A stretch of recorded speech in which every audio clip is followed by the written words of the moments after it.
L-Aġenzija tal-Gvern Infrastruttura Malta listet il-proġett tal-Breakwater twil 110 metri fil-ponta tal-Qrejten. B'investiment ta' 4 miljun euro minn fondi Ewropej, dan il-proġett se jissarraf posta kenn għal port ta' Marsaxlokk u xtajtiet tal-madwar. Is-sajda xlukkajri kienu ilhom snin twal jitolbu breakwater ġdid biex fil-waqt li servi ta' kenn għaż-żona ta' ġewwa tal-port inaqqas ukoll ir-riski ta' ħsarat li l-maltemp jikkawża lil bastimenti u l-opri tal-baħar. Il-bini tal-breakwater beda bitqejjed ta' struttura f'qiegħ il-baħar madwar 3 metri u nofs taħt l-ilma li b'kollox tinkludi massa ta' kważi 5,000 tunellata ta' konkos u azzar. Fuq din l-istruttura ntużaw kważi 1000 tunellata konkos oħra biex inbena ħajt għoli madwar 3 metri u travu mad-dawra tax-xifer tal-istruttura. Il-perit tal-proġett Janice Borch spjegat li l-breakwater huwa mdawwar b'aktar minn 30,000 tunellata blat kbir tal-qawwi. Hawnhekk ma kien hawn xejn tqatta xi blat, tpoġġew precast elements, mingħata konkos intrabtu u fl-aħħar fażi mbagħad ovvjament sar id-dekk u għaddew is-servizzi fuq in-naħa ta' barra u koll hemm rivetment biex il-mewġ jaħbad miegħu ma jkunx rifless fuq postijiet oħra ġew l-istess port.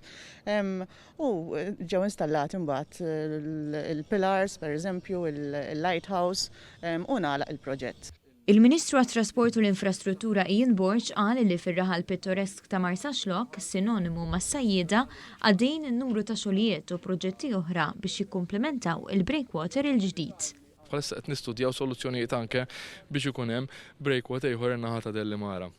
U għaldaqstant jiena mhux biss sodisfatt mix-xogħlijiet, imma nieħu pjaċir anke nara hawnhekk is-sindku l-kunsilliera il-komunità xlukkajra illi kuntenta li l-gvern qiegħed jaħdem għalihom bħalma qed nagħmlu anke fiż-żona tal-Magħluq permezz tal-GHRC u xogħlijiet oħra mill-Gvern ċentrali. Il-Ministru responsabbli mis-settur tas-sajt, Anton Refalo, qal li dan il-proġett huwa prova oħra li dan huwa gvern għan-nies fejn intlaqet karba oħra tas-sajjieda ta' Marsaxlokk. Aħna qegħdin nuru li l-gvern fil-waqt li jrid minn naħa waħda bidja u sajt sostenibbli, minn naħa l-oħra aħna qegħdin spalla ma' spalla mas-sajjied mal-bidju mar-raħħal Awċu Malti.